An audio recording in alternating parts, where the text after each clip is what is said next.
So the night goes on and we are just relaxing and enjoying taking photos. I've got other cameras, so I'm letting Derek shoot. Thomas has his own camera. And we hear something in the distance. And I'm not sure if anyone noticed it at first, and I didn't really want to say anything because I didn't want to panic Darian. He was already feeling a little bit worried from when we walked across the covered bridge. But I heard something, and as we're laughing and talking, I kind of say, hold on guys for a second, I just want to hear something really quick. And I hear a light yipping, and you can hear it in the distance. It's just not quite a growl, not quite a bark, it's quite high-pitched, and I heard it coming from one direction, and I thought, okay, that sounds like a coyote. Not a big deal, and I said, let's try and keep our voices down and we'll hear it. And at this point, it had already been about a 15 to 20 minute walk from the car where the parking lot was, and we had scrambled across some rocks and boulders, and we're taking photos. We're trying to hold still. We don't want to vibrate the cameras. The trick with the camera is to have it on the tripod. You open the shutter, you press the shutter button, the shutter on the camera opens, it lets light in, but it needs to stay open. Normally the shutter in the camera stays open for a fraction of a second, but to do night photography, you've got to keep it open for 15, 20, 30 seconds. And in that moment, you hear a loud click. You hear the shutter snap open in your camera.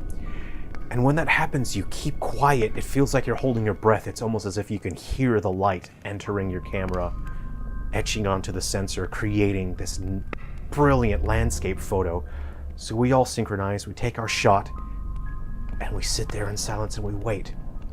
And the yipping gets closer and closer.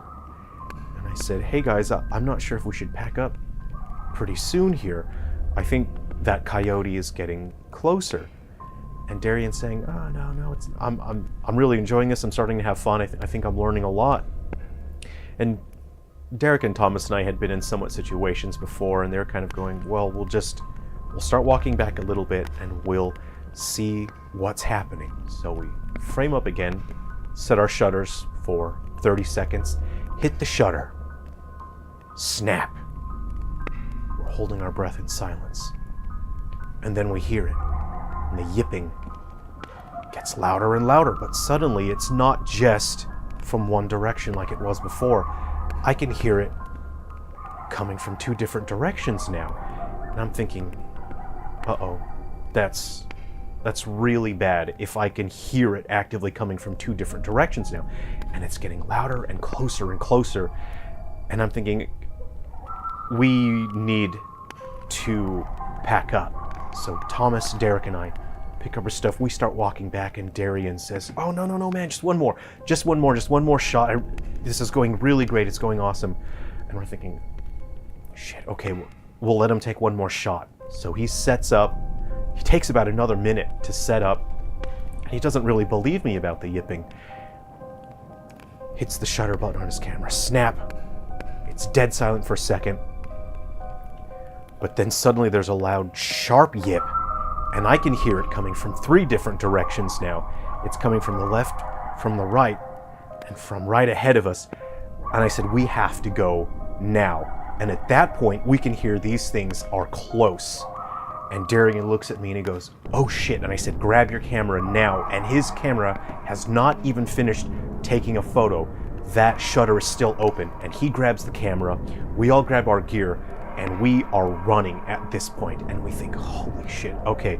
And I already had my camera tucked away at that point. I had it back in my bag, had my backpack on, and I'm carrying my tripod, and we are hauling ass, but we are still in amongst the boulders and the rocks, so we're scrambling and tripping, and we're moving, and I can hear the yipping close behind us now. It was probably only about 60 yards away from us, and we are hauling ass, and we're basically sprinting across these rocks and boulders, and we're jumping, and my hand slipped at one point, and I dropped my tripod, and we make it. We run, I run a couple steps, and I look back, and I said, oh shit.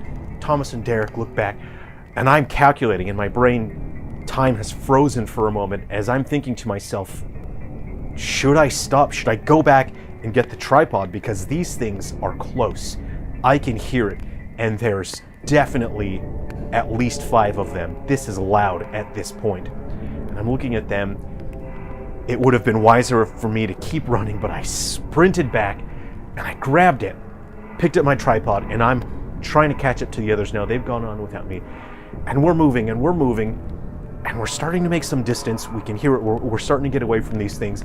And then I hear a slam and a clatter, and I look back, and Durian had tripped. And I said, come on, man, come on. And he goes, I'm stuck. My leg is stuck. And his foot had gotten jammed in between the boulders there. He had slipped between a crevice, and he was trying to pull himself out, but he had stepped in so hard. He was sprinting at a full bore, and I'm not sure. Oh shit, I don't know if he's broken his leg. So I run back, I grab his leg. We're trying now, Derek is there too. We're trying to pull his leg out, and these things are just getting louder and louder. We hear it, yip, yip, and we're thinking, shit, we are about to get ambushed by a pack of coyotes. We are screwed. And just when it seems like we're not going to be able to get his leg out, we yank his leg out, we start running, and we finally make it to the pavement. And at that point, we are at full bore. We are sprinting as hard as we possibly can. We are drenched in sweat, and we're passing through houses. We run through the street lamps, and we're trying to look behind us, and we hear, as soon as we're in the street and we're under the street lamps and we run past the Rick's Saloon sign, the yipping had faded behind us, and it was almost as if they didn't want to follow us across the road. They wanted to stay in amongst the boulders along the river. And we run back to the car. We have all of our hands on the car as if it's home base. And we're looking at each other, and Darian goes, holy shit, oh my God, you were right, this thing does actually happen, stuff like this does happen.